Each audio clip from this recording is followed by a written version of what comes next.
अगस्ती संहिता वाचन इस उपक्रम में मैं वैद्या प्रियदर्शनी बापट कडूस आप सभी का और आदरणीय वैद्य पराग दाते सर का हार्दिक स्वागत करती हूँ। श्री चरक संहिता चिकित्सा स्थान का वाचन हमारा चल रहा है। आज से हम चिकित्सा स्थान में द्विव्रणीय अध्याय के वाचन का प्रारंभ करने जा रहे हैं। आज हमारे साथ सुप्रसिद्ध व्रण चिकित्सक वैद्य पराग दाते सर हैं। मैं संक्षेप में उनका परिचय देती हूँ। गोमंतक आयुर्वेद महाविद्यालय से सर ने आयुर्वेदाचार्य की पदवी प्राप्त की है, लेकिन इस औपचारिक शिक्षण के अलावा अनेक आदरणीय वैद्यों से सर ने ज्ञान ग्रहण किया है। उदाहरण के तौर पर 1-2-3 नाम आपको बताती हूँ, जैसे कि आदरणीय Vaidya Raghunath Bhide sir, Suvinay Damle sir, Anil Panse sir, Upendra Dixit sir इत्यादि। अभी सर पिछले 9 सालों से शुद्ध आयुर्वेदिक प्रैक्टिस कर रहे हैं कासारवेली में और रत्नागिरी में।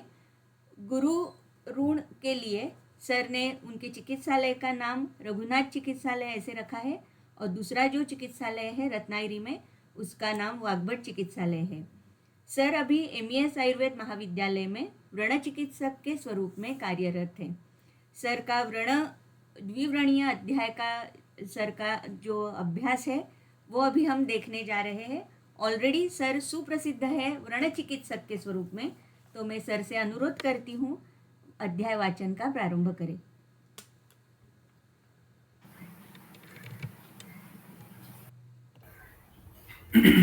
नमस्ते, आवाज आ रही है मेरी अच्छी सही? हेलो। हाँ सर। रागादिरोगान् सततानुशक्तान् शेषकाय प्रसृतान् शेषान् औत्सुक्यमोहार्गान् च कामोजो पूर्ववैद्याय नमोस्तस्मै। जैसे कि मैडम ने बताया कि चरक चिकित्सा स्थान का 25वां जो अध्याय द्विवर्ण चिकित्सा, उसका हम अभी वाचन करने जा रहे हैं।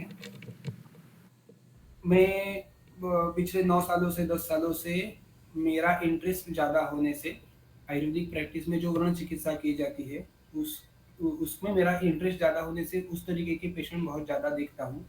तो उसमें अध्याय पढ़ते पढ़ते मेरे प्रैक्टिस में आज तक मैंने जो कुछ देखा है, जो कुछ हेलो यस सर। नहीं, मुझे लगा कुछ डिस्टर्बेंस आया बीच में। नहीं सर, ऑडिबल है। ओके, तो मैंने जो कुछ देखा है, जो कुछ सीखा है, वो मैं बस आपके सामने रखने जा रहा हूँ। चिकित्सा या फिर श्लोक पढ़ते पढ़ते श्लोक जानना तो बहुत जरूरी है ही, लेकिन जैसे हमने ये भी सीखा है कि प्रत्यक्ष तो ही यदृष्टम शास्त्र दृष्टम च यद भवेत् समासतः तद उभयम भूयो ज्ञान विवर्धनम। मतलब हम जो भी प्रत्यक्ष देखते हैं और उसके साथ साथ में जिसको हम शास्त्र से तोलते हैं कि हमने जो देखा है वो सही है या नहीं, उसमें क्या क्या देखना है, हमारा नजरिया क्या होना चाहिए, तो दोनों को साथ मिलाकर प्रत्यक्ष देखना और दोनों जो शास्त्र में सीखा है वो सीखना, दोनों को साथ मिलाकर जो भी ज्ञान हमें मिलता है भूयो ज्ञान विवर्धनम, तो इससे हमारा ज्ञान बहुत अच्छा बढ़ता है। तो हम जो भी वर्ण के बारे में देखने या फिर पढ़ने जा रहे हैं, तो मेरा मानना है कि वर्ण ये चीज ऐसी है कि जिसको हम सिर्फ संहिता में पढ़ने से या फिर उसको सिर्फ श्लोक पढ़ने से हम नहीं जान सकते। तो मेरे पास ऐसे कुछ फोटोज वगैरह रहेंगे जिसको जिसको देखकर देखने वाला भी श्लोक का जो अर्थ है या फिर श्लोक का जो हमें विजुअलाइजेशन करना है वो बहुत अच्छे से करेगा, तो उसको श्लोक का अर्थ और ज्यादा अच्छे तरीके से याद रहेगा या फिर समझ में आएगा। तो बीच बीच में मैं आपको आपके लिए कुछ फोटोज रखूंगा, जो चीज के आपके लिए जरूरी है जानना उसके बारे में बताऊंगा। तो आगे पढ़ेंगे। पंचमी विशोध्यायः अथ अतः द्विवर्णीय चिकित्सितम व्याख्यास्यामः इति अस्माहुरात्रयदेव महर्षयः। जैसे कि हर अध्याय की शुरुआत होती है नाम से, तो हम ये बताने जा रहे हैं। ऐसे कहा है, परावरज्ञम आत्रेयम गतमानमदव्यथम अग्निवेशो गुरुम काले विनयात् इदम अब्रवीत् भगवन् पूर्वमुद्दिष्टौ द्वौवर्णौ रोगसंग्रहे तयोर्लिंगम चिकित्सां च वक्तुमर्हसि शर्मद। जैसे कि आप जानते हैं कि चरक संहिता का जो स्टाइल है लिखने का या फिर पढ़ने का, तो उसके इस हिसाब से ही अग्निवेश ने अपने गुरु से शुरू में ये पूछा है कि पहले रोग संग्रह अध्याय जो रहेगा सूत्रस्थान में, वहां पर आपने दो वर्ण ऐसे करके बताया है कि दो तरीके के वर्ण होते हैं, तो उसके बारे में मुझे उसके हेतु, लिंग और चिकित्सा, ये तीनों के बारे में बताना है। शुरू में जैसे आते हैं कि परावरज्ञ मात्रेयम, तो ये आत्रेय जो ऋषि है, तो उनके विशेषण है कि परवरज्ञम, जो पर मतलब श्रेष्ठ है, अवर मतलब कनिष्ठ, या फिर टीका में जैसे हम नीचे देख सकते हैं, पर मतलब मोक्ष, या फिर अवर मतलब द्रव्य, जो ये भी इस भूत तल पर है। मतलब दोनों श्रेष्ठ कनिष्ठ के बारे में, या फिर मोक्ष और द्रव्यों के बारे में, जो अभी पांचभौतिक है उनके बारे में जानने वाले ऐसे जो आत्रेय है, जिनको ये सभी चीजों का ज्ञान है, तो ऐसे आत्रेय ऋषि को, आत्रेय गुरु को अग्निवेश ने पूछा है कि पिछले रोग संग्रह अध्याय में जो हमने देखा है, दो टाइप्स के वर्ण होते हैं, तो उनके बारे में, हेतु, लिंग और चिकित्सा के बारे में मुझे जानना है, वो आप बताइए। आगे चलेंगे। इति अग्निवेशस्य वचो निशम्य गुरुरब्रवीत। तो ये सुनकर अभी बता है कि ये बताकर ये उसका सुनकर गुरु बोल रहे हैं उसे आगे, यौ गृणौ पूर्वमुद्दिष्टौ निजश्च आगन्तुरेव च श्रूयतां विधिवत् सौम्य तयोर्लिंगम च भेषजम्। हमने जो शुरू में देखे थे, दो प्रकार के वर्ण हैं, तो ये दो प्रकार कौन से हैं? निज वर्ण और आगंतु वर्ण। तो उसके हेतु, लक्षण और चिकित्सा, ये जो है अभी हम बताने जा रहे हैं। निजः शरीर दोषोत्थः आगंतुर बाह्य हेतुजः। निज का मतलब है शरीर दोषों से उत्पन्न हुआ। निजः शरीर दोषोत्थः आगंतुर बाह्य हेतुजः। हमारे जो कोई भी सिद्धांत है, वो सिद्धांत इसीलिए कहे जाते हैं कि अगर आप उन्हीं सिद्धांतों को कोई भी किसी भी अलग अलग विषयों में रखे, तो वो सिद्धांत बदलते नहीं। जैसे निज और आगंतु, ये जो शब्द है, वो हमें इसके पहले भी ज्वर में, ज्वर चिकित्सा में या ज्वर के हेतु में आकर गए होंगे, या फिर शोफ के हेतु में आकर गए होंगे। तो वहां पर उस चीजों का जो मीनिंग है, जो अर्थ है, निजः शरीर दोषोत्थः, तो निज का मतलब है शरीर दोषों से उत्पन्न हुआ, और आगंतुर बाह्य हेतु जहाँ, और आगंतुर मतलब शरीर बाह्य हेतु से उत्पन्न हुआ। तो वही मीनिंग, वही अर्थ हमें वर्ण के बारे में भी लेना है। कहीं सिद्धांत इसीलिए उनको कहा जाता है, जो जैसे हम आगे भी ऐसे कोई चीजें देखेंगे कि अ, किसी भी चीज में, जैसे अभी वर्ण का अध्याय है, तो इसका अर्थ कुछ अलग सा ही होगा, इससे कुछ अलग हमें ध्यान लेना है, ध्यान में लेना है अर्थ, ऐसा कुछ नहीं इसमें होता। तो निजहा मतलब शरीर दोष था, शरीर दोषों से उत्पन्न हुए, जैसे बाकी के व्याधि होते हैं, जैसे ज्वर उत्पन्न होता है, जैसे शोथ उत्पन्न होता है, कि निज मतलब शरीर में जो दोषों का बदलाव रहेगा, उसकी संप्राप्ति आकर जाके दे रहे हैं वो, तो उसी से उत्पन्न हुआ जो वर्ण रहेगा, उसको हम निज वर्ण कहेंगे, जो पहले शोथ पूर्व। अभी ठीक है, आगे हेतु हम देखेंगे। आगंतुर बाह्य हेतु जहाँ, तो उसमें कौन कौन से हेतु रहेंगे वो आगे बताते हैं। वध बंधन प्रपतन दंष्ट्रा दंत नख क्षतात्। कोई भी बाहर से कोई चीज का ब्लो लगना, जैसे हम बोलते हैं, टकराना किसी चीज से, बंधन, प्रपतन गिरना, दंष्ट्रा दंत नख क्षतात्, कोई चीज की वजह से, जैसे काटने वाले जो दांत है उसके वजह से, नखों के क्षत से, इससे होना। आगंतवो व्रणः, ऐसे चीजों से आगंतुज वर्ण, जो बाह्य हेतु से बोले हैं, वो आगंतुज वर्ण होते हैं। तद्वत विश्व स्पर्शाग्नि शस्त्र जहा, ये जो अभी जैसे बोले ऊपर के आगंतु के कारण कि बाहर से कुछ लगना, हम गिरना, दांत या नाखून से कुछ जख्म घाव होना, तो ये सब आगंतु जैसे कारण है। वैसे ही विष स्पर्श अग्निशस्त्र जहा, वे इन्हीं चीजों से समान ही विष स्पर्श, किसी भी विष का स्पर्श होना, स्थावर विष रहेगा, जांघों में विष रहेगा, घूमते वक्त कुछ विषारी कीटकों से आया हुआ संबंध रहेगा, कुछ विषारी पत्तों से आया हुआ संबंध रहेगा, तो इसके वजह से होने वाला।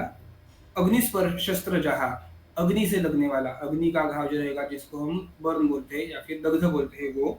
और शस्त्र जहा, शस्त्र जहा मतलब शस्त्र से किए हुए।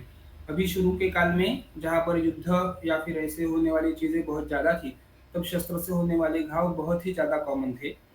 अभी के समय में भी शस्त्र से होने वाले व्रण जो रहते हैं, वो कुछ कंपनियों में एक्सीडेंट की वजह से, मशीन की वजह से होने वाले या फिर कुछ शस्त्र चलाते वक़्त जैसे बहुत सारे इसमें चाकू छुरी से कुछ होने वाला घाव या फिर काम करते वक़्त जो कुछ हमारे हाथ में शस्त्र रहेगा, उससे एक्सीडेंटल होने वाले जो कुछ भी घाव रहेंगे, तो वो शस्त्र व्रण करके आगंतुक व्रण में हमें अंतर्भुत करना है उनको।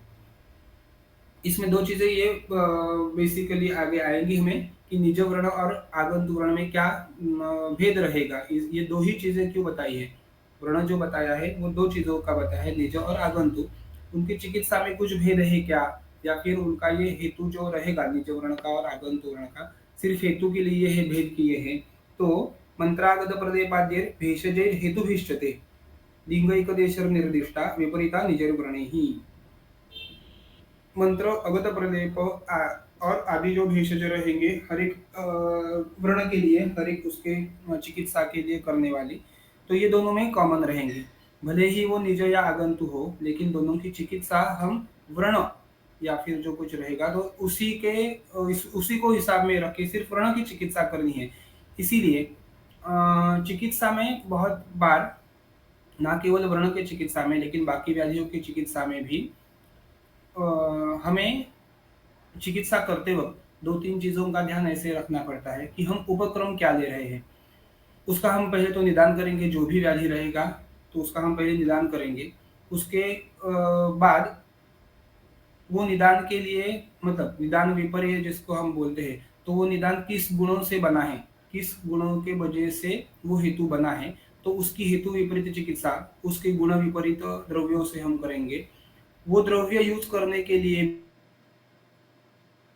भी वो द्रव्य जो हमें लेने हैं, भले ही वो गुण में हमें विरुद्ध तरीके से मिल रहे हैं, लेकिन उसको शरीर में कैसे उपयुक्त करेंगे, इसके लिए हम अलग-अलग उपक्रमों को वहाँ पर चुनते हैं। जैसे कि हमें ज्वर में गुडुचि देनी है, तो जो गुडुचि देने के लिए जो अलग-अलग तरीके हमारे पास रहेंगे, जैसे कि उसको हम चूर्ण स्वरूप में दे सकते हैं, कषाय बनाकर दे सकते हैं, उसका कुछ आसवरिष्ठ बनाकर दे सकते हैं, उसका लेपन कर सकते हैं।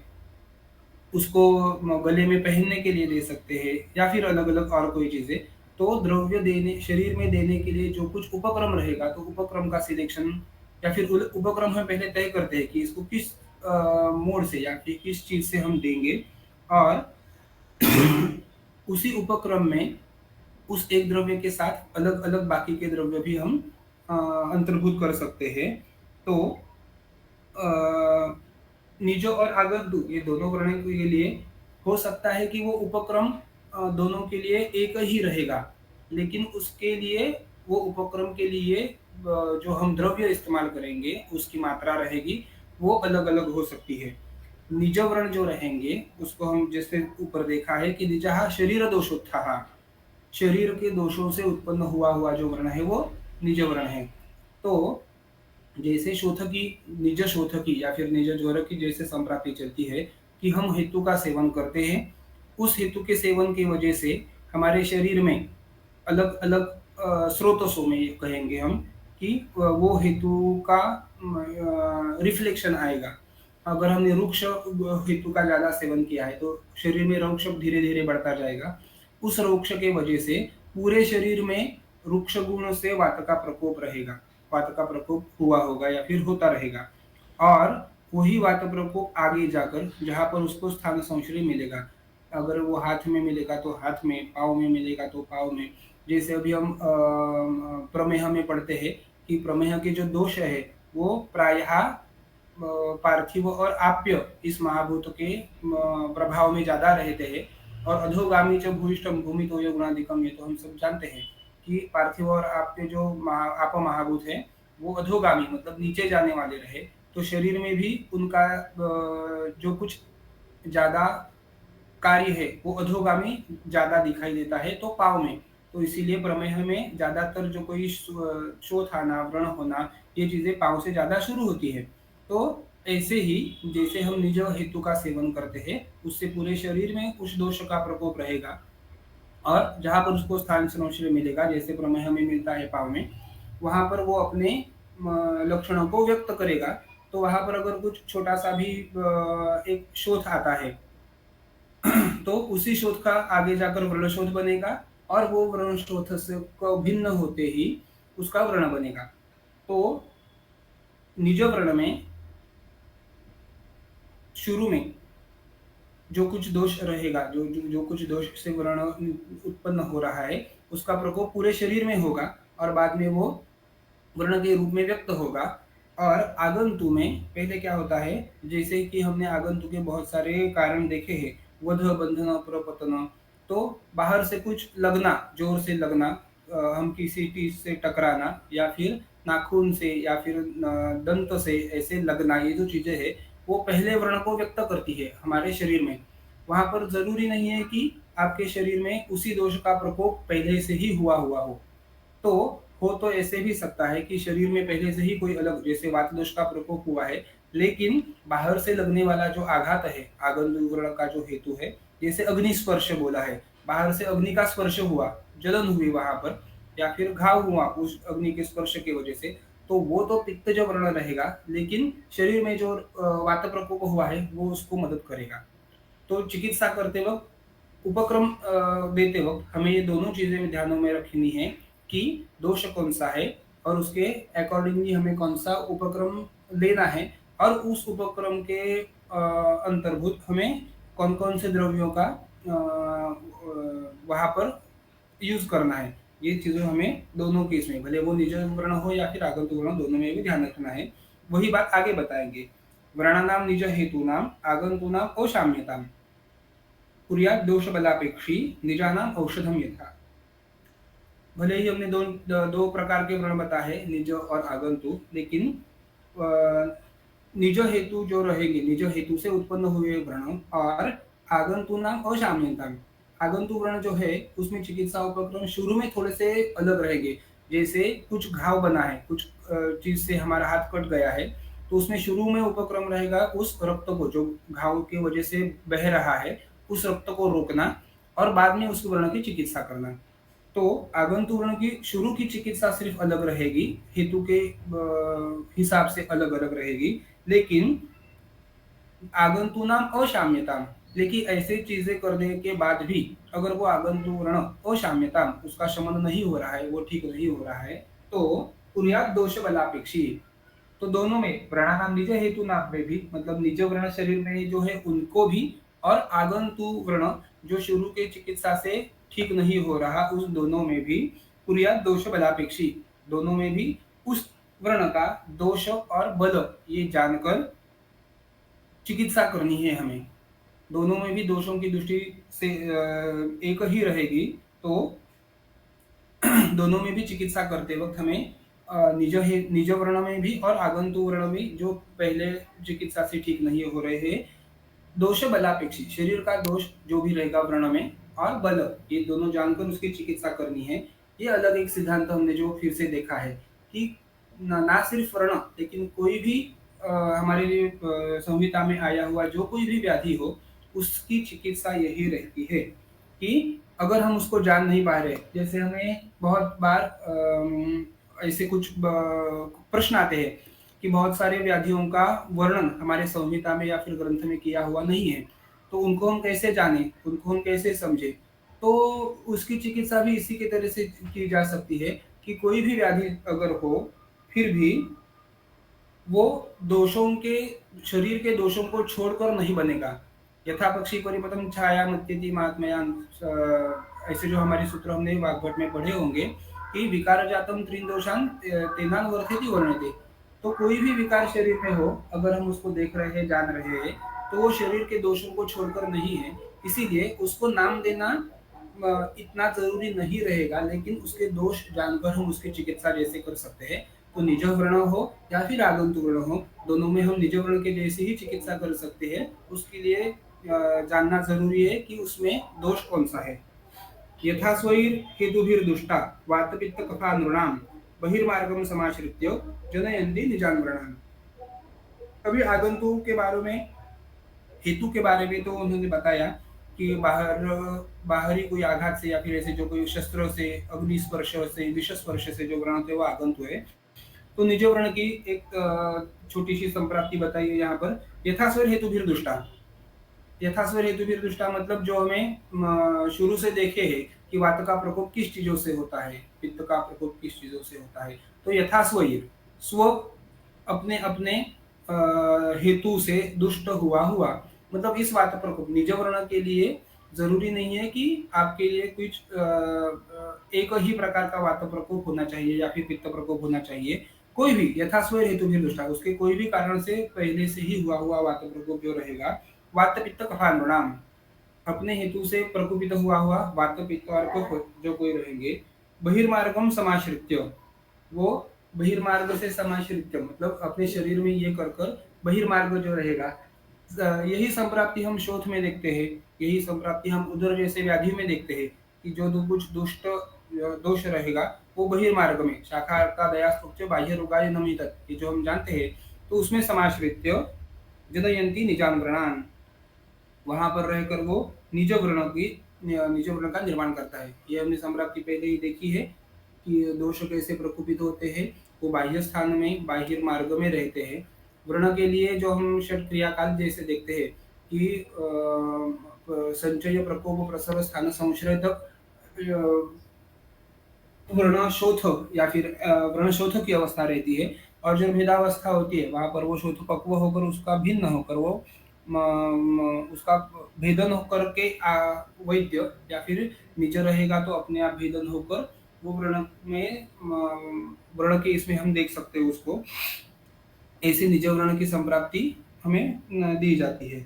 अभी दोनों निज और आगंतु ये सिर्फ कारण की वजह से होने वाले भेद है, लेकिन उसका जो स्वरूप रहेगा वो हमें देखने के लिए व्रण ऐसे करके एक ही स्वरूप रहेगा, तो भी उसके लक्षण आगे बताते हैं। स्तब्धः कठिन संस्पर्शो मंदस्रावो अति तीव्र रूप उद्यते स्फुरति श्यावो व्रणो मार्ग संभवः। पहला प्रकार जो देखेंगे वात दुष्ट व्रण, व्रणो मार्ग संभव, वात से होने वाला जो व्रण है। स्तब्धः, वो जो व्रण रहेगा स्तब्ध रहेगा, मतलब वात वात के जो जो कुछ हम गुण देखते हैं वो गुण हमें इस वर्ण में भी देखने को मिलेंगे। वो वर्ण बहुत ही जैसे हम चल स्थान में रहेगा, कोई मांस स्थान पर रहेगा तो वो वर्ण ज्यादा चल होता है, मतलब वो हिल सकता है। लेकिन स्तब्ध वर्ण जैसे कोई हमारे कुरपर पर कोई वर्ण है या फिर कपाल पर कोई व्रण है तो वो ज्यादा हिल नहीं पाएगा, स्तब्ध रहता है, क्योंकि उस पर मांस या मेद वहां पर ज्यादा नहीं रहते। ये चीजें जो हम जिससे व्रण को जानेंगे कि वो किस दोष का है, तो हम इसमें अलग बाकी जो संहिता है उनका भी आधार लेंगे तो हमें यही चीजें ज्यादा अच्छे से ध्यान में आती है। जैसे शब्द कठिन संस्पर्श वाला जो वर्ण रहेगा, जिस वर्ण में उसका स्पर्श इतना कठिन हार्ड रुक्ष, इस गुण की वजह से हमें वात के सारे गुण इसमें दिखाई देंगे। मंद श्रावहा, कोई जो हम वर्ण देखते हैं उसमें हम दोष को जानने के लिए जरूरी है कि हम उसमें ये 3-4 चीजें देखें। एक तो उसमें उसका स्वरूप कैसा है, दिखने में वो कैसा है, दूसरा उसमें कोई गंध है या नहीं, तीसरा उसमें से जो श्राव आएंगे तो वो श्राव कैसा है, किस चीज का है, उसका श्राव कैसा है, घना है पतला है, तो उस चीज की वजह से। और एक चीज देखेंगे हम जो रहेगी वो वेदना।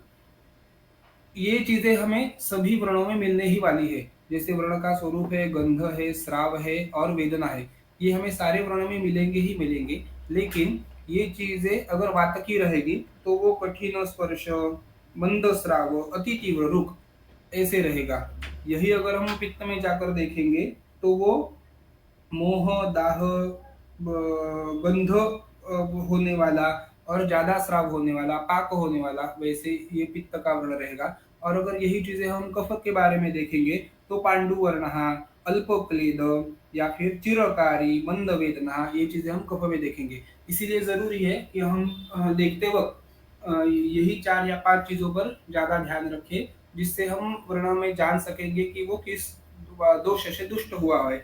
ना केवल वर्ण के बारे में, जैसे देखिए ये सिद्धांत है कोई भी व्याधि में अगर आप ये लक्षण पा रहे हो, ना कि व्रण या फिर शोथ हो या फिर और कोई भी, तो उसमें वात के लक्षण तो यही रहेंगे। जैसे अगर व्रण है तो उसमें स्राव और गंध या फिर वेदना, ये चीजें थोड़ी ज्यादा से प्रकर्ष में हमें प्रकर्ष से दिखाई देंगी। बाकी व्याधि में उस व्याधि के अकॉर्डिंगली अलग चीजें दिखेंगी। तो कठिन संस्पर्शो मंद स्राव, स्राव रहेगा लेकिन मंद रहेगा।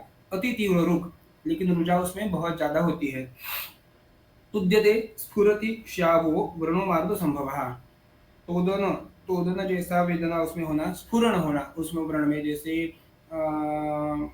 उसी व्रण में हम तुद्यते अलग अलग चीजों से अलग अलग चीज प्रकार की होने वाली वेदना जो रहेगी वो वातावरण में रहेगी। और दिखने में वो व्रण रहेगा श्यावो, जो हमने शुरू से हम पढ़ते आए कि वर्ण कषाय रसता वर्ण श्यावो रंग वृणोपिवा, श्याव और अरुण ये जो है वो वात के वात प्रकोपित हुआ हुआ तो उसके वर्ण है, तो हम उसको वर्ण में भी देख सकते हैं। ऐसा जो वर्ण रहेगा इस चीजों से युक्त उसको हम वातवर्ण कहेंगे। वातदूर्णम उपाचरे वातु संभव, तो भी उसकी चिकित्सा क्या है शॉर्ट में वो भी बता देंगे। संपूर्ण ही स्नेहपान ही स्निग्ध स्वेदोपनाहन ही प्रदेह परिषेक वातावरण उपाचरे। अगर इस चीजों से हम देख सकते हैं कि वो वातावरण है, तो उसकी चिकित्सा कैसे करने, संपूर्ण जैसे कि हमें चिकित्सा में जो कुछ क्राइटेरिया है, हेतु विपरीत चिकित्सा, दोष विपरीत चिकित्सा, तो संपूर्ण जो जहाँ पर मांस स्थानगत व्रण है, जहाँ पर वहाँ का जो मांस है वो व्रण के वजह से पाक हो जाने की वजह से या फिर शस्त्र के आघात से ऐसा वहाँ पर मांस निकल गया है, वहाँ पर मांस निर्गत मांस व्रण ऐसे उसको बोलते हैं, तो वहाँ पर संपूर्ण ये चिकित्सा ज्यादा काम में आती है। सुश्रुत में या फिर अब अष्टांग हृदय में भी हमें ऐसे सूत्र मिलेगा कि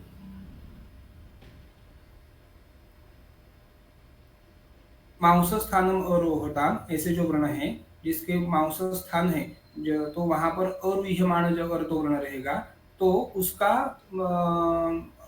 उसकी चिकित्सा करने के लिए हमें जरूरी है कि हम तिल तिलकल्क सौमधुको घृताक्तो व्रण रोपण, वहां पर मांस स्थान होने की वजह से उसके जैसा सिमिलर होने वाला कल्क उसका पूर्ण हमें वहां पर करना है। शुद्ध वर्ण के लिए हम इसी के लिए तिलकल्क समधु को घृताक्तो, मतलब तिल का कल्क, यष्टि मधु और घृत, इन तीन चीजों का कल्क बनाकर वहां पर उसका पूर्ण करते हैं। वातावरण में भी यही पूर्ण अपेक्षित है उनको करना, औषधि द्रव्यों से उसका पूर्ण करना वो व्रण का, जिसके वजह से वहां पर रहे हुए मांस को बल मिलता है और व्रण भर में व्रण के चिकित्सा में आसानी रहेगी। स्नेहपान ही, हर एक जो अभी हम व्रण के बारे में सभी लोग जानते होंगे कि सुश्रुत ने षष्ठी उपक्रम बताए हैं और चिकित्सा के पहले अध्याय में हर एक उपक्रम की एक एक कंडीशन दी है। मतलब जैसे उन्होंने बोला कि स्नेहपान करके स्नेहन करके एक उपक्रम आया है, तो उपक्रम किस चीज में करना है, जैसे कि सुश्रुत में यहाँ पर हम इसका डिटेलिंग नहीं देख सकते, लेकिन सुश्रुत में हमें ये मिलेगा कि व्रणकर्षित ऐसे जो व्यक्ति है जो व्रण के वजह से कर्षण उसका ज्यादा हो रहा है, भले ही वो व्रण रक्तस्राव करने वाला हो, भले ही वो व्रण बहुत कोथ पैदा करने वाला हो, जिसकी वजह से वहां पर जो मांस स्नायु जो रहेंगे उसका क्षय हो रहा हो दिन ब दिन, और उस वजह से उसका बलक्षय हो रहा है, वो जो व्यक्ति है व्रणित वो व्रण के वजह से शोषित हो रही है, उसका भारक्षय हो रहा है, धातु बल कम हो रहा है, दोषों का बल बढ़ रहा है, तो ऐसे क्षयित व्यक्ति में स्नेहपान का प्रयोग करना चाहिए, वहां पर उसकी अवस्था ज्यादा रहेगी। जैसे कि हम देख रहे हैं वात जो व्रण की चिकित्सा चल रही है, तो वात का उपक्रम ही हमारा चालू होता है स्नेह से, वात से उपक्रम स्नेह स्वेद संशोधन मृदु, तो वहां पर जो स्नेहपान अपेक्षित है यही स्नेहपान हमें यहाँ पर भी अपेक्षित है। स्नेहपान नहीं, स्निग्ध स्वेदोपनाह नहीं, स्निग्ध स्वेद करना और उपनाहन करना, ये भी चिकित्सा हमें वातावरण में करनी है। प्रदेह ही परिषेक, प्रदेह लगाना, उसमें परिषेक करना, यह हमने जिसकी बात की थी कि हम उपक्रम करेंगे और बाद में द्रव्यों का कौन सी द्रव्य उसमें लेने हैं वो देखेंगे, तो वैसे ही संहिता में भी आया है कि संपूर्ण करना, स्नेहपान करना, ये सभी उपक्रमों के नाम हैं। यहाँ पर हमें किसी भी चीज़ के या फिर किसी भी द्रव्य के स्पेसिफिक नाम नहीं बताया है। तो आप ज़रूरी है कि यही उपक्रम करें वात व्याधि में या फिर वातवर्ण में। उसके लिए द्रव्य आप अकॉर्डिंगली सिलेक्ट कर सकते हो, आपका व्रण कैसा रहेगा, उसमें वात का कौन-सा गुण से प्रकोप हुआ है उसकी वजह से या फिर उसके अकॉर्डिंगली। एक थोड़ा-सा अलग बात बताना चाहूँगा स्निग्ध स्वेद और उपनाह के बारे में। अब तक हम बहुत सारे वैद्य जानते हैं या फिर बहुत सारे लोग भी जानते हैं कि उपनाह जो किया जाता है वो शूल के लिए हम देखते हैं पंचकर्म में या फिर संधि शूल के लिए उपनाह स्वेद करके जो स्वेद का प्रकार आया है उसमें हम देखेंगे कि बहुत सारे संधि के शूल में हम उपनाह स्वेदन करते हैं। लेकिन ये वर्ण में भी एक चिकित्सा के दौर पर आया है, चिकित्सा उपक्रम करके। उपनाह का जो थोड़ा-सा डिस्क्रिप्शन रहेगा सुश्रुत में दिया हुआ कि अगर अविदग्धः शमं याति, विदग्धः पाकमेति च। उपनाह क्या करता है, अगर आप उसको वर्ण में इस्तेमाल कर रहे हो या फिर वर्ण शोध में इस्तेमाल कर रहे हो, तो उससे अविदग्धः शमं याति।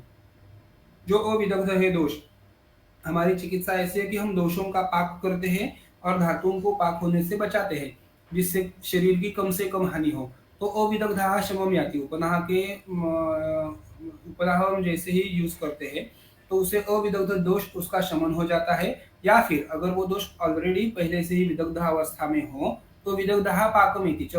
तो उसी उपनाह से विदग्ध दोषों का पाक भी होता है और वो भिन्न होकर व्रण के दोष, व्रण के मतलब शोथ के अंदर हुए दोष वो बाहर निकल जाकर व्रण ज्यादा दूर तक फैलता नहीं। बहुत बार व्रण में उपनाह करने का हम सोचते नहीं या फिर हमें ऐसा लगता है कि उपनाह करना मतलब उसको पकाना, जो कि आम सभी लोग बोलते हैं उसको पोटीज बांधना या ऐसे करके बोलते हैं कि जिससे क्या होता है अगर कोई विद्रधी या फिर कोई पेटिका आई है तो उसके ऊपर हम वो पोटीज को बांधेंगे, उपनाह को रखेंगे तो वो दूसरे दिन वो पक कर फूट जाएगा। तो यही चीजें हमारे ध्यान में ज्यादा रहती है कि उपनाह का यूज करना, उपनाह लगाना, उपनाह बांधना मतलब उस चीज को पकाना और व्रण करने के लिए या फिर उसको फोड़ने के लिए यूज करना, जैसे क्षार और अवधारण के लिए क्षार का उपयोग करते हैं वैसे। लेकिन ये जरूरी नहीं है, अगर दोषो विदग्धावस्था में है तो ही उपनाह से उस चीज का पाक होगा। लेकिन अगर आप उसको उपनाह पहले से ही कर रहे हो तो उपनाह से शूल शमन बहुत अच्छी तरह से होता है और अविदग्ध शमम याति ये चीज भी देखने को मिलती है। अविदग्ध जो दोष रहेंगे तो वो उपनाह से अच्छे से शमन रहेंगे, उसका शमन अच्छे से होता है। जैसे कि शुरू में मैंने बताया था कि अगर ये चीजें हम जैसे हम संहिता में पढ़ रहे हैं तो उसको देखते देखते अगर हमने संहिता में भी ये चीजें देखी और हम उसको प्रत्यक्ष भी देख पाएंगे तो हमें वो चीजें ज्यादा ध्यान में रहेगी। मेरी स्क्रीन दिख रही है? नहीं सर।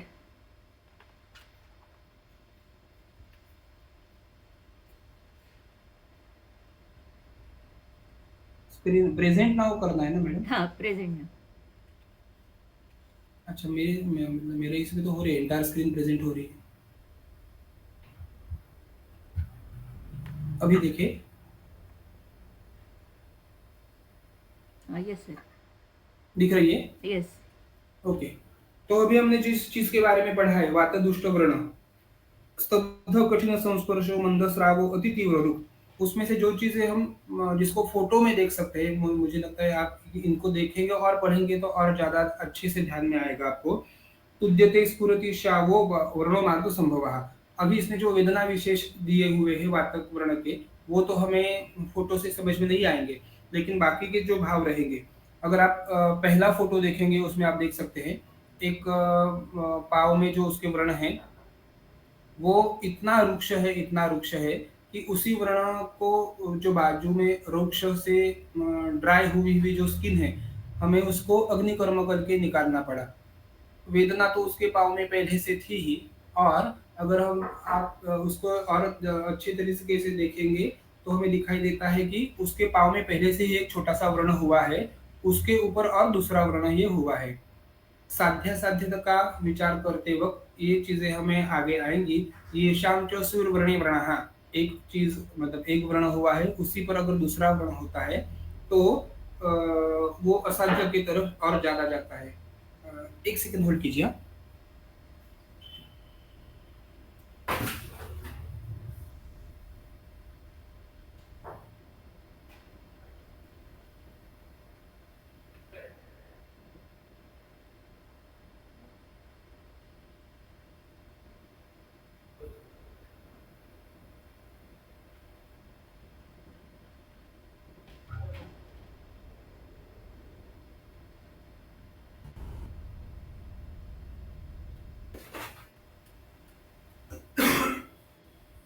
सॉरी, एक पेशेंट की वजह से थोड़ा बीच में रुकना पड़ा। तो देख सकते हैं हम उसको, वो कितना रुक्ष है, कितना खरस्पर्श वाला है। दूसरा जो वर्ण है उसमें भी आप देख सकते हैं 2 नंबर के इमेज में पाँव के अंगूठे में हुआ हुआ जो व्रण है उसको ये इस पेशेंट को शायद वो 1 या 2 हफ्तों से पाँव में घाव था। वो एक आइसक्रीम के फैक्ट्री में काम करने वाला एक उनका मजदूर था। आइसक्रीम के फैक्ट्री में होने की वजह से हर वक्त उसके पाँव में पानी लगता था। जो पानी रहेगा वो बहुत ही ज़्यादा ठंडा शीतल ऐसा रहेगा बर्फ का। तो उसकी वजह से शीत गुण से वहाँ पर स्तंभ हुआ, स्तंभों की वजह से वात प्रकोप हुआ या फिर शीत गुणों की वजह से वात प्रकोप हुआ और उसके अंगूठे में ये इस प्रकार का व्रण हुआ। दिखने से ही हमें उसको पता चलता है कि वो इतना रुक्ष है, इतना ड्राई है कि जो हम वात का एक प्रधान लक्षण मानते हैं रोक्ष, तो इसमें हम ये अच्छे से दिखाई देता है। हालांकि उसमें वेदना इतनी ज्यादा नहीं थी, लेकिन बाकी तो ये व्रण पूरा वातज व्रण जैसे कि था। और अब एक चीज हमें हमें ध्यान में रखनी है, ठीक है, वो आगे बताएंगे। तीसरा फोटो देखेंगे हम, जो वात का वर्ण बताया है शाव वर्ण। एक्चुअल तीसरे फोटो में जो वर्ण दिखाई दे रहा है हमें, वो शाव वर्ण वर्ण से भी बाकी का जो बचा हुआ पाव है वो पूरे पाव में दिखाई दे रहा है। निज वर्ण की शुरू की संप्राप्ति में जो हमने देखा था कि निज वर्ण में दोषों का प्रकोप होता है पहले शरीर में और वो बाद में वर्ण को उत्पन्न करते हैं। तो इस आदमी में वात का प्रकोप इतना बहुत भारी मात्रा में पहले से ही हुआ था कि उसके पाँव का जो बदला हुआ रंग है पूरा शाव वर्ण हम जिसको बोलते हैं, तो एक्चुअल शाव वर्ण हमें वहां पर दिखाई दे रहा है। उसके साथ साथ में अगर हमें उसमें जो वर्ण हुआ था, तो ये वर्ण के बारे में एक चीज मैं ऐसे बताना चाहूंगा कि शुरू में जो बोला है कि स्तब्ध और कठिन संस्पर्श, गुल्फ दोनों पाँव के गुल्फ में ये जो आदमी है वो एक रास्ते पर जो खाना वगैरह बनाते हैं, वड़ा पाव बेचने वाला आदमी है। तो उसको दिन भर खड़ा रहना पड़ता था, जो हम देखेंगे एक ही पोजीशन में ज्यादा रहना पड़ता था, वो भी खड़ा रह के। तो उससे भी वात प्रकोप होता है। खाना उसका बहुत ही ज्यादा आगे पीछे मतलब बहुत ज्यादा वेरिएंट टाइम में हो रहा था, तो उसकी वजह से भी वात प्रकोप होता है। तो ये दोनों चीजों से इसका वात प्रकोप इतना था कि वो उसके दोनों पाँव पूरे शाव वर्ण के हो गए थे। और उसका जो वर्ण है आप जो फोटो में देख रहे हैं वो ऐसा ही वर्ण पिछले 2 साल से उसके पाँव में है। इतना स्तब्ध है, वो बिल्कुल भी हिलता नहीं और इतना क्या बोलेंगे हम, कठिन संस्पर्श था उसका। जैसे ही हम इस वर्ण को धावन के लिए या फिर और उपक्रम करने के लिए हाथ लगाते हैं, तो हमें लगता है हाथ लगाने से हमें ऐसा लगता था कि जैसे कोई लकड़ी पर हम हाथ घुमा रहे हैं। तो इतना कठिन संस्पर्श ऐसा जो है वो वातावरण है। अभी ये फोटो देखना और ये चीजें देखना, और एक और फोटो आपको दिखाना चाहूंगा, ये रहा। ये भी एक रास्ते पर वड़ा पाव करके बेचने वाला ही आदमी था। उसमें भी वात दृष्टि पहले से ही बहुत ज्यादा हुई थी। इसका व्रण बहुत बड़ा था, जो आप व्रण वस्तु जो देख सकते हैं ऊपर से नीचे तक पाँव के अंगुली तक जो आई हुई है इंद्रबस्ती के आगे की तरफ से और नीचे इतनी बड़ी, उतना बड़ा उसका व्रण था। वो धीरे धीरे धीरे धीरे धीरे धीरे जो अभी जितना जितना हम फोटो देख रहे हैं उतने तक तो आ गया, लेकिन यहाँ पर आने के बाद उसमें कोई भी बदलाव नहीं हुआ अगले 1 साल तक। स्थिर कठिन संस्पर्श ऐसा जो हम पढ़ रहे हैं शुरू से, तो ये वर्ण इतना स्थिर और ऐसे हो गया कि इसी ये वर्ण 1 साल से ऐसा ही रहा, उसमें कोई भी बदलाव नहीं आया। ना वो किसी चीज़ से बढ़ा, ना वो किसी चीज़ से कम हुआ, लेकिन उस पर जो ऊपर से वजह व्रण को हील करते-करते उसमें जो त्वचा आ रही है जिसको हम देख सकते हैं, वो बहुत ही रुक्ष और बहुत ही कठिन ऐसे स्पर्श की थी। 1-2 दिन उसमें तेल और तैल की धारा, तैल पिचू और क्वाथ से धावन करने के बाद वो जो ऊपर की रुक्ष स्किन थी, जैसे ही किसी पेड़ का बाहर का जो छिलका रहता है, बाहर की जो छाल रहती है, वो सूखने के बाद जैसे निकलती है, तो इस वर्ण में भी उसके वर्ण के बाहर की जो स्किन है, बाहर की जो त्वचा है, वो ऐसे ही निकल के आई तेल के यूज़ करने से बाद। तो हमें जो ये भी देखना है कि प्रदेहै परिशेकैः संपूर्ण स्नेहपानैः स्निग्धैः। तो स्नेहन करना, स्नेहपान हमने भले ही इसमें नहीं किया था, लेकिन उसमें स्नेहन तो किया था जिस चीज़ की वजह से उसमें हमें उपशय मिला था। स्वेदोपनाहनैः प्रदेहैः परिशेकैश्च वातव्रणम् उपाचरेत्। और प्रदेह और परिशेक ये तो हमें बाकी आगे जाकर भी दोषों में देखने हैं उनका इस्तेमाल कैसे करना है। तो ये अभी हमने जो फ़ोटो देखे, ये रहेंगे वातावरण के कुछ सैंपल्स हम आपको दिखाएँगे। ठीक है? इसके चिकित्सा के बारे में जो कुछ भी जैसे उपनाह है, प्रदेह परिषेक है, तो उसके भी हम थोड़े फ़ोटो और कुछ वीडियो रहेंगे तो देखेंगे। लेकिन पहले बाकी के दोषों के व्रण हम देखेंगे, तो आसान रहेगा कि व्रण देखते ही देख के हमें पता चले कि इसमें दोष कौन-सा है। आगे चलेंगे, तृष्णा मोह ज्वर स्वेद दाह दृष्टि अवधारणैः व्रणं पित्तकृतं विद्यात् गन्धैः श्रावैश्च पूतिकैः। जो चीज़ें हमें सभी वर्णों में देखनी है, वो वर्ण दिखता कैसे है, उसमें स्राव कैसे है, उसमें गंध कैसे है और उसमें हुई हुई वेदना कैसी है, ये हमें देखना है ज़्यादा हर एक इसमें। तो पित्त में भी हम वही देखेंगे। तृष्णा, मोह, ज्वर, स्वेद, दाह, ये सार्वदेहिक निर्माण होने वाले जो लक्षण है। तृष्णा लगेगी, मोह, ज्वर, पित्त का उष्ण गुण बढ़ेगा, तीक्ष्ण गुण बढ़ेगा, उसकी वजह से ये सारी चीज़ें शरीर में उत्पन्न होती रहेंगी। दृष्टि अवधारण ही, और जो वर्ण रहेगा पित्त की उष्ण गुण के वजह से उसका अवधारण मतलब वो भिन्न होगा, अपने आप फट जाएगा, जैसे कि उसके ऊपर से अंदर के वजह से पाक भिन्न होकर बाहर आ रहा है, ऐसे वर्ण में होगा। वर्णम पित्तकृतम विद्यात, ऐसा जो वर्ण रहेगा वो पित्तकृत रहेगा। विद्यात गंध ही श्रावश्च पूतिकहि, और उसमें पित्त को खुद का जो गंध रहता है, तो उसके वजह से वर्ण में भी पित्त के अलग अलग गंध हमें ये आएंगे। पूति को और श्राव भी, गंध भी आएंगे और श्राव भी जो रहेंगे, वो पित्त का गुण है पाक करना, तो उस गुण की वजह से वर्ण में पाक की अवस्था ज़्यादा रहेगी। जैसे कि अभी का जो हम स्क्रीन पर फ़ोटो देख रहे हैं 4 नंबर का, तो उसमें पाक नहीं है। 1 साल से ये वर्ण ऐसा ही है। या फिर हमने जो 3 नंबर का वर्ण देखा था, तो ये तो वर्ण 2 साल से उसके पाँव में था। उसमें कोई भी पाक नहीं था या फिर कोई भी स्राव ज़्यादा इतना नहीं था। जो कि वातावरण का लक्षण देखा हमने कि मंदस्रावः या फिर रुक्षः। लेकिन या फिर ये भी वर्ण में जैसे हम देखा कि 1 साल से कोई भी पाक वगैरह ऐसी चीज़ें नहीं थी, जो कि फिर से वातावरण का लक्षण है। लेकिन पित्त में पाक होना, उसमें से स्राव आना, जो कि पूति को मतलब बहुत ही गंदा स्मेल, सड़ा हुआ इसको हम बोलेंगे। तो ऐसा उसमें से गंध आना और स्राव आना, और दाह और अवधारण मतलब उसका भिन्न होना, पक कर आगे जाना, ये पित्त वर्ण में हम देखेंगे। शीतलैर मधुर सिक्त ही, फिर से चिकित्सा तो हमें उन्हीं दोष को ध्यान में रखते हुए बाकी चीजों के जैसे ही करनी है। पित्त है तो शीतल मधुर तिक्त, ऐसे उसको प्रदेह परिशेचन करना है।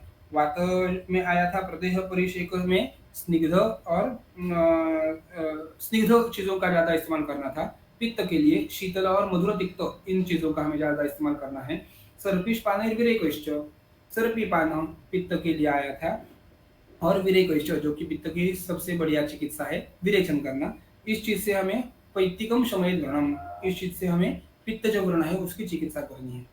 हम कोई पित्तज व्रण के कुछ फोटो देखेंगे। जो नंबर 5 का फोटो रहेगा, पहला स्लाइड का पहला फोटो, उसमें हम देखेंगे कि जो 3 पाक से भिन्न हुए हुए अलग अलग दो जगह हमें दिख रही है, जहाँ पर 3 जगह पर व्रण हुआ है। तो वो कि पाक करने वाला, ज्वर और अवधारण करने वाला। ये रुग्ण में बहुत ज़्यादा और बहुत दिनों से उसको ज्वर था। पाँव में पूरा उसको जलन जैसा हो रहा था, जैसे कि गरम पूरा पाँव उसको स्पर्श में लग रहा था। और ये जो 3 मतलब 5 नंबर की फ़ोटो में जो 3 व्रण दिखाई दे रहे हैं, पहले तो इसमें एक ही व्रण था, जो नीचे वाला है वो। 2 या 3 दिन के बाद उसके ऊपर वो अवधारण या फिर भिन्न होकर उसके नया पाक होकर और एक व्रण की उत्पत्ति हुई, और 2 या 3 के दिन के बाद उसके ऊपर जो तीसरा व्रण हम देख रहे हैं तो उसकी उत्पत्ति हुई।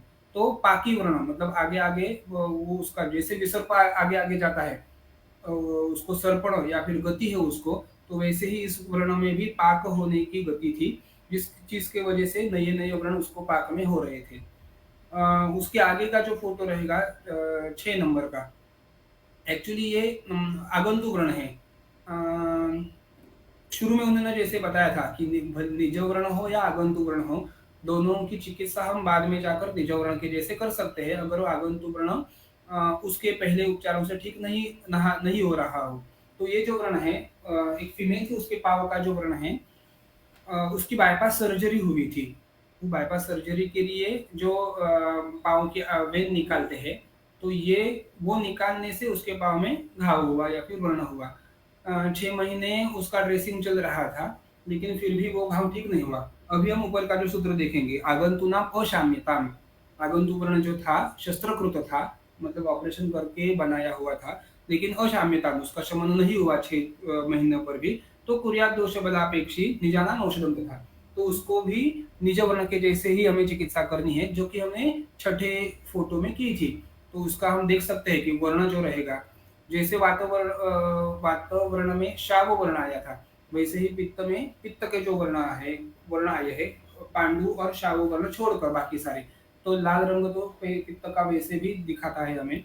ये तो थोड़ा सा शुद्ध वर्ण का भी लक्षण है, जिह्वा तालाब हो ऐसे कर आगे आएगा हमें। तो लेकिन ऐसा होने के बाद भी आगंतुक व्रण की चिकित्सा करने से वो नहीं ठीक हो रहा था। उसके पाँव में जो व्रण है 6 महीने से था, तो उसको हमने पित्त व्रण के जैसे ये परिक्षेक जो बोला है उन्होंने करने के लिए आगे, कि शीतल मधुर तिक्त ही, शीत द्रव्यों का मधुर और तिक्त द्रव्यों से युक्त ऐसे प्रदेह परिसेचन ही, उसमें हम परिसेचन किए थे। जैसे क्वाथ से हम धावन करते हैं, तो उसी तरह से पंचवल्कल, यष्टि, सारिवा, त्रिफला, घातकी ऐसे जो शीतल और तिक्त द्रव्य है, तो उनको काढ़ा बनाकर इस वर्ण का हम धावन करते थे। तो ये जो रहेगा, और इसमें से बहुत ज़्यादा स्राव निकलता था।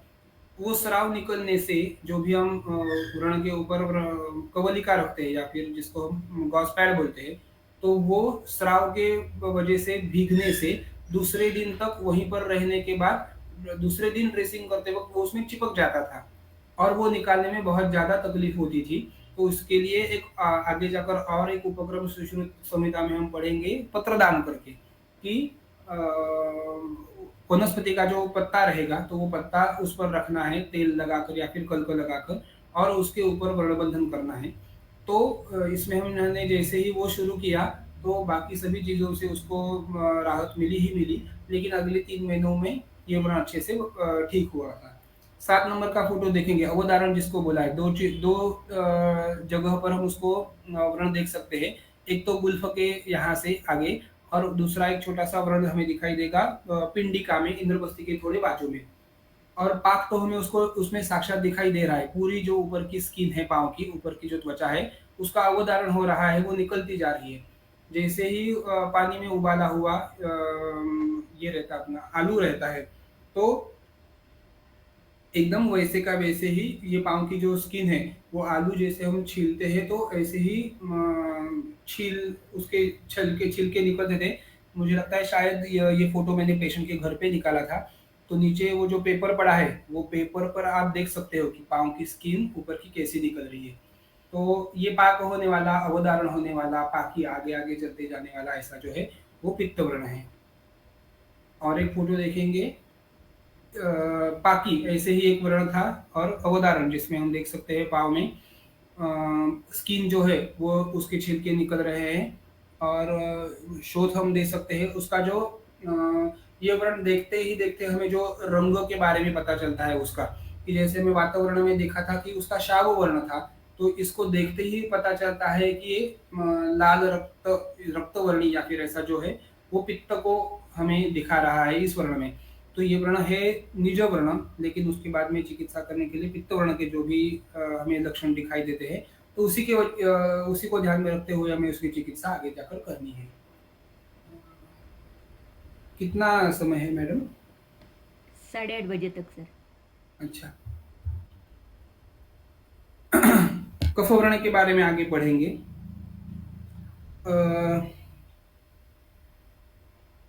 बहुपिच्छो गुरुस्निग्धः स्तिमितो मंदवेदनः पांडुवर्णो अल्पसंकलित चिरकारी कफव्रणः। तो बहुपिच्छा, अभी ये स्राव के बारे में उन्होंने पहले बताया कि बहु और पिच्छा, जो कुछ स्राव रहेगा उसमें क्लेद की वजह से निकलने वाला वो ज्यादा रहेगा। गुरु स्निग्ध स्तिमितो मंदवेदनः, कफ के वजह से वो वर्ण गुरु, उसमें भारीता रहेगी, उसको पाव में या फिर जहाँ कोई भी वर्ण रहेगा उसको वहां पर भारीपन महसूस होगा। स्निग्ध जो हमें दिखाई देता है डायरेक्टली।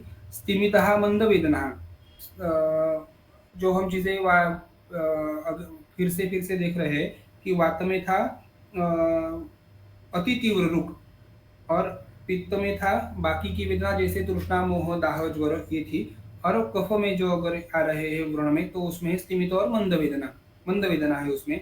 पांडुवर्ण, उसमें जो रंग रहेगा वो पांडुवर्ण। अल्प संकलित चिरकारी कफ वर्ण में जो क्लेद रहेगा वो भी अल्प है कफ के स्त्यानता की वजह से। और चिरकारी मतलब पित्त में जैसे अवधारण होना, आगे आगे पाक होते जाना, ये चीजें जितनी फास्ट, जितनी जल्द होगी वो कफों के वर्ण में नहीं रहेगी, वो चिरकारी धीरे धीरे और बहुत ज्यादा देर तक आगे आगे चलता जाएगा, ऐसा जो रहेगा वो कफवर्ण, उसको हम कफवर्ण कहेंगे। कषाय कटु रुक्षोष नहीं, प्रदेह परिशेच नहीं। फिर से दोनों में सभी वर्णों में उपक्रम तो वैसे ही आए हैं प्रदेह और परिशेचन करने के जैसे, लेकिन उसमें जो द्रव्य हम अंतर्भूत करेंगे वो वातावरण में अलग थी। पित्त में शीतल मधुर तिक्ता आई थी, और कफवर्ण में कषाय कटु रुक्ष उष्ण ऐसे द्रव्य आए हैं, उसका प्रदेह और परिशेचन करेंगे। कफवर्णम प्रशमयेत तथा लंघन पाचन ही, और जो कफ की हमें चिकित्सा करनी है लंघन और पाचन, तो वो हमें कफ के वर्ण में भी करनी है। मुझे लगता है अभी भी 1 मिनट है, हम कफवर्ण का एक फोटो देखेंगे और रुकेंगे। ओके, अभी हमने देखा था कि पाव में उसके सूजन इतनी नहीं है, लेकिन पहले से ही उसका पाव ऐसे जैसे फूलता हो, मोटा या फिर भारी लगता हो ऐसे था। और पांडु वर्ण हमें साफ दिखाई दे रहा है। पहले नौवा जो फोटो है उसमें पांडु वर्ण मतलब वो व्हाइटिश दिख रहा है वर्ण में भी और वर्ण के बाजू में भी, तो ये कफ वर्ण है, उसमें वेदना बिल्कुल भी नहीं थी। 10वां जो फोटो है वो एक्चुअल एक फीमेल थी जो कोमा में थी, उसको बेडसोर हुआ था, और वो बढ़ते बढ़ते बढ़ते बढ़ते ये बेडसोर इतना, ये बटक पे था उसको, और ये इतना बड़ा हुआ था कि शायद एक टोमेटो पूरा उसमें आ जाएगा, इतना बड़ा जो व्रण था। तो अम, सुश्रुत या फिर वाग्भट में हमें और ऐसा एक कफवर्ण के बारे में सूत्र बताते हैं कि सिरा स्नायुदर्शी ऐसा जो रहेगा, जिसमें सिरा और स्नायु दिख रहे हैं, ऐसा जो वर्ण है वो कफ वर्ण में है। भले ही ये सूत्र हम पढ़े या ना पढ़े, ये वर्ण में हमें एक्चुअल दिखाई दे रहे हैं कि अंदर जो श्वेत पांडु वर्ण जो हम देख रहे हैं, सफेद भाग है वहां पर जो स्नायु सिरा है उनका, तो इस चीज की वजह से ये कफ वर्ण है, हमें इसको दिखाई दे रहा है। और मंद वेदना, भले वो कोमा में तो थी ही, लेकिन उसमें कोई वेदना की अनुभूति वैसे भी नहीं हो रही थी, तो ये जो था वो कफ वर्ण का हम लक्षण देखेंगे। और एक हम फोटो देखेंगे 11 नंबर का, उसके पाव में ये वर्ण था चिरकारी जिसको बोलेंगे, ऐसे 1 साल से वर्ण उसको पाव में था, और उसके हम ओष्ठ देखेंगे वर्ण के, तो उसका सफेद रंग हमें बहुत प्रकर्ष से दिखाई देता है। जो 12 नंबर में भी हम देख सकते हैं कि उसमें थोड़ा सा पित्त का अंतर्भाव है, लेकिन वो भी स्थिर और मंद वेदना, जिसमें कोई वेदना नहीं थी। उसके ओष्ठ स्थूल थे, स्थूल ओष्ठ, ऐसा करके कफ वर्ण का लक्षण है। मंद और चिरकारी ये दोनों में 12 नंबर का जो वर्ण है जिसका फोटो हम देख रहे हैं वो भी शायद उसको 1 या 1.5 साल से था, और 11 नंबर का है जो भी फोटो उसमें भी उसको 1 साल से वर्ण था। तो चिरकारी जो कफ का हम प्रायः लक्षण देखेंगे वो हमें ये दोनों चीजों में देखने को मिला। तो ऐसे वातदोष, कफदोष और पित्तदोष व्रण हमने देखे, उसकी शॉर्ट में एक चिकित्सा देखी और इसी चीज़ का एक्सप्लेनेशन हम आगे जाकर देखेंगे। बहुत बहुत धन्यवाद सर। जैसे सूत्र है लेकिन उसे अगर हम प्रत्यक्ष देख रहे हैं तो उसकी वजह से वो और ज़्यादा समझ में आ रहे हैं। हर एक शब्द का अर्थ ये फोटो प्रत्यक्ष देखने के बाद हमें ज़्यादा समझ में आ रहा है। तो बहुत बहुत धन्यवाद। आज के लिए यहीं पर रुक रहे, कल फिर से मिलेंगे 7:30 बजे। बहुत बहुत धन्यवाद।